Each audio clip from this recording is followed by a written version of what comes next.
চলতি মাস শাবান মাস, আজকে 6 তারিখের চাঁদ আকাশে, 14ই শাবান দিবাগত রাত।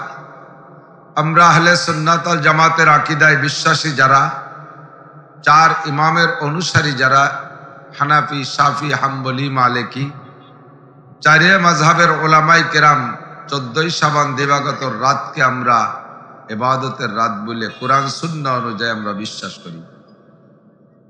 যে রাত্রে আল্লাহ পাক রব্বুল আলামিন লক্ষ লক্ষ মানুষকে মাফ করে দিবেন।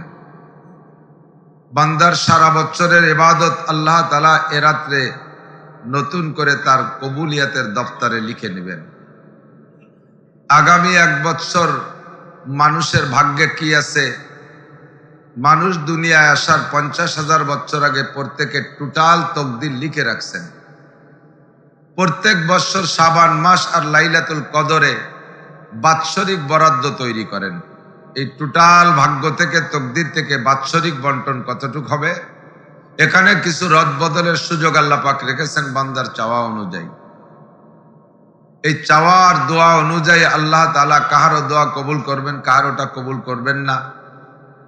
যে সিদ্ধান্ত তিনি নেন সেই সিদ্ধান্ত অনুযায়ী আগামী 1 বছরে বরাদ্দ তৈরি করবেন।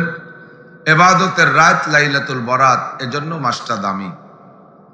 এর পরের মাস সাইয়্যিদুশ শুহুর, সমস্ত মাসের রাজা মাস, নেতা মাস রমজান মাস। যে মাসে একবার আল্লাহ বললে অন্য মাসে 700 বার আল্লাহ বলার সমপরিমাণ নেকি পাওয়া যাবে। যে মাসে 1 খতম কোরআন শরীফ পড়লে অন্য মাসে 700 খতম কোরআন শরীফ পড়ার নেকি পাওয়া যাবে।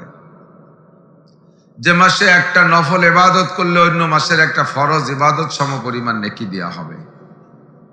যে মাসে একটা রাত বরাদ্দ আছে লাইলাতুল কদর, 1000 মাস 84 বছর 4 মাস লাগাতার রোজা নামাজের মতো ইবাদত করলে যেই নেকি আল্লাহ তাআলা সেই নেকি ওই রাত্রে দিয়ে থাকবেন বান্দাকে।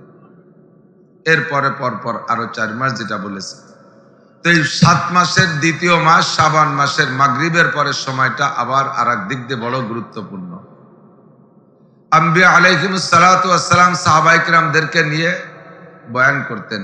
এক এক নবীর সাথীদের এক এক নাম। হযরত ঈসা আলাইহিস সালাতু ওয়াস সালামের উম্মতের নাম, সাথীদের নাম ছিল হাওয়ারি। মুসা আলাইহিস সালাতু ওয়াস সালামের উম্মতের নাম বনি ইসরাইল। ওই বনি ইসরাইলের একটা অংশ ঈসা আলাইহিস সালামের বংশধর। উনার সাথে খাস যারা থাকতেন তাদেরকে বলা হতো হাওয়ারি। আর আমার নবী, আপনাদের নবী, আমাদের সকলের নবীর সাথে যারা থাকতেন, চেহারা যারা দেখেছেন, তাদের নাম সাহাবায়ে কেরাম। হুজুর আলাইহিস সালাতু ওয়াস সালাম বয়ান করতেন, সাহাবায়ে কেরাম শুনতেন। বয়ানের মূল টাইম 2টা, একটা ফজর বাদ, একটা মাগরিব বাদ। এটা হুজুরের বয়ানের আসল সময়। জুমার দিন খুতবার ভিতরে হুজুর বয়ান করতেন।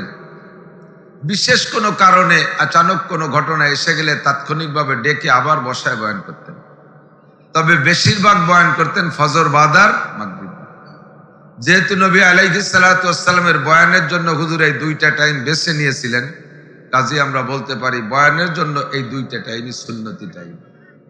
রাত 12টা, 1টা, 2টা, 3টা পর্যন্ত হুজুর বয়ান করেছেন। অবশেষে খেচড়ি পাকাইয়া তবারক বিতরণ করে খেয়ে দিয়ে বাড়ি যেয়ে ঘুমাই রয়েছে ফজরের নামাজ না পড়িয়া, এমন কোনো ইতিহাস খুঁজে পাওয়া যায় না।